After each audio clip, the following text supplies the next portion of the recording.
Saya bacakan soal pertama. Seseorang menggeser sebuah balok pada sebuah bidang datar dengan gaya konstan 2 Newton sejajar bidang. Kecepatan balok berubah dari 1 meter per sekon menjadi 9 meter per sekon dalam waktu 2 detik.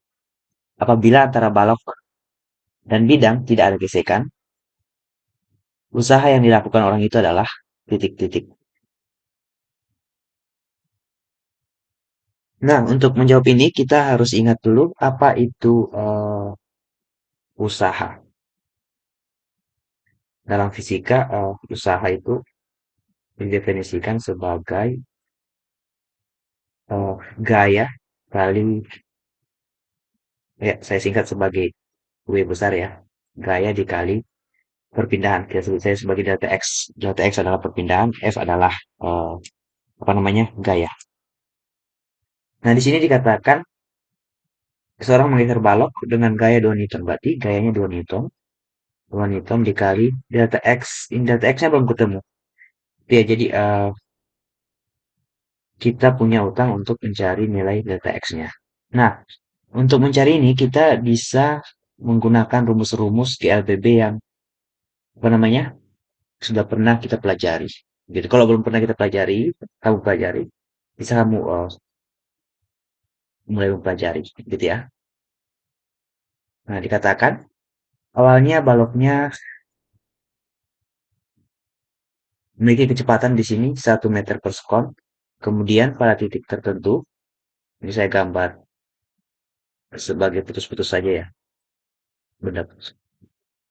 Di sini dia akan mencapai 9 meter per sekon nantinya setelah dia bergerak selama 2 sekon.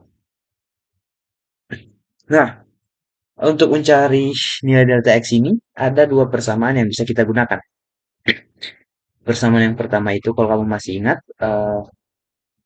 dari persamaan GLBB yaitu adalah dari persamaan V kuadrat sama dengan V0 kuadrat ditambah 2 kali percepatan dikali delta X. Maka delta X itu sama dengan saya tulis ulang. Delta X itu sama dengan V kuadrat dikurang V0 kuadrat per 2 dikali A. Nah, di sini masalahnya adalah kita tidak tahu nilai percepatannya gitu ya, A-nya. Karena kita nggak tahu nilai eh, percepatannya, ini A, maka kita harus hitung dulu nanti. Nah, cara yang kedua untuk mencari delta X-nya adalah dengan persamaan posisi, yaitu X sama dengan X0 tambah V0 dikali T ditambah setengah AT kuadrat. Sama di sini juga ada besaran percepatan A gitu ya. Jadi kita tetap harus mencari nilai percepatannya dulu gitu. Jadi ini delta X adalah X dikurang X0 gitu ya. Jadi delta X sama dengan V0 dikali T ditambah setengah AT kuadrat. Nah, lagi-lagi di sini besaran A harus dicari dulu.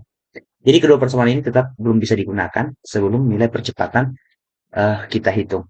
Berarti kita harus menghitung nilai eh, percepatannya. Oke, kamu masih ingat persamaan kecepatan? Kecepatan akhir suatu benda adalah kecepatan awalnya ditambah dengan pertambahan kecepatan. Pertambahan kecepatannya adalah percepatan dikali waktu, gitu ya. Nah, eh, maka bisa kita tuliskan kembali percepatan sama dengan kecepatan akhir dikurang kecepatan awal per waktu. Nah, ini sama dengan eh, 9 dikurang 1 per 2 sekon. Ini sama dengan 8 per 2 sama dengan 4 meter per sekon kuadrat. Ingat, satuan percepatan adalah meter per sekon kuadrat. Nah, maka sekarang kita bisa memilih salah satu dari persamaan yang ini atau ini untuk menentukan nilai delta X-nya. Saya pakai yang pertama saja, gitu ya. Delta X itu sama dengan V kuadrat dikurang V0 kuadrat per 2 dikali percepatan. V kuadrat adalah 9 kuadrat dikurang 1 kuadrat dibagi 2 dikali A. A-nya itu adalah 4 meter per sekon kuadrat gitu ya. Jadi 81 dikurang 1/8. Ini sama dengan 80/8. Sama dengan 10 meter. Jadi delta X-nya itu sama dengan 10 meter. Nah, ini delta X 10 meter. Berarti kita masukkan kembali ke sana gitu ya.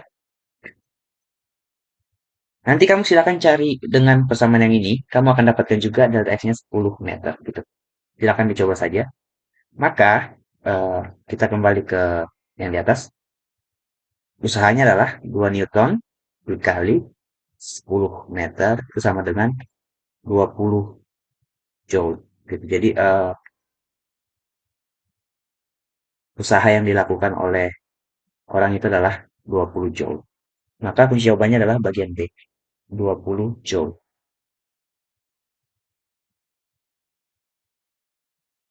Begitu kita ke